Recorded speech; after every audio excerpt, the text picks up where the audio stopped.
It was about 40 years ago. I passed my driving test when I was 17, and in that first year or so, I was driving back home one night. I'd been fishing, no surprise there. And for those who know the area, I was coming from what we call Wombourne Island, up the A463, towards Sedgley, just before Gospel End Village.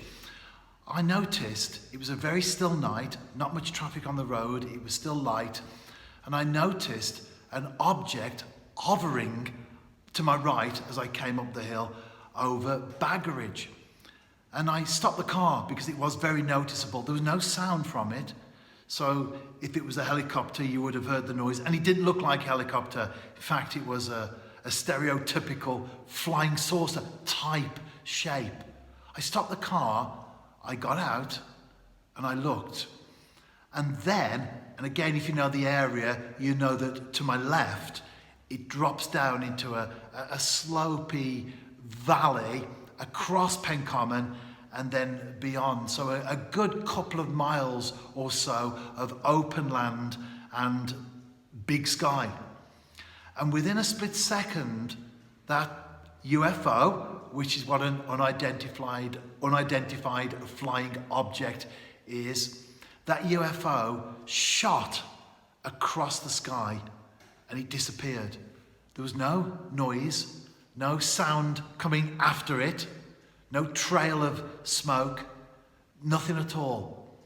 We didn't have the internet in those days. The next day, in the Express and Star, there was a piece about that particular sighting that numerous people had witnessed. And what people used to do in those days was go to the local police station and report it. I knew what I saw. Even now, all these years later, 40 or more years later, I know what I saw. And I know the fact that there was no sound. It was so quick that it was what we call a UFO. I guess at that time, it was before I started coming to church and started to perhaps think through some of the things later. But at that stage, I just believed, like many people do, that there are other universes, other planets, aliens, other people, other objects, or whatever we want to call them out there, not objects, but other beings out there. And then, just after that, I started coming to church. My faith became very important to me. And I didn't exactly go back and rethink everything, but over time, you would reflect. And as you start to change and your values and the things that you believe change, you start to shuffle the pack slightly. And for me now, I believe that this universe is special.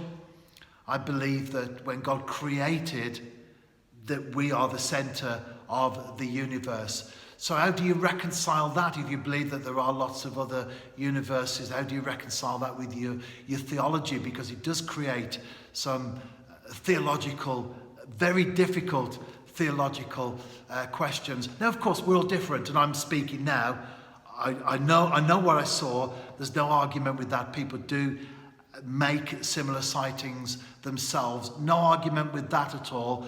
But how do we then, I suppose, digest the information, and what do we believe as a result? I don't believe that there is life on other planets. I don't believe that there are other beings, other creatures out there. I believe that this is the center of the universe, that we are the only life form in this sense that exists. Now, you may disagree with me there. That's absolutely fine. Of course, what I'm doing now is not trying to necessarily convert anyone, but just saying this is what I believe. You may believe in other planets. You may believe that there are people out there. Personally, I don't. I guess because the Bible and theology from the scriptures is now very much the basis on which I would view my world, the world around me. For me, this is what God created. We are the center of the universe. But that's just perhaps developing what I saw. I saw a UFO.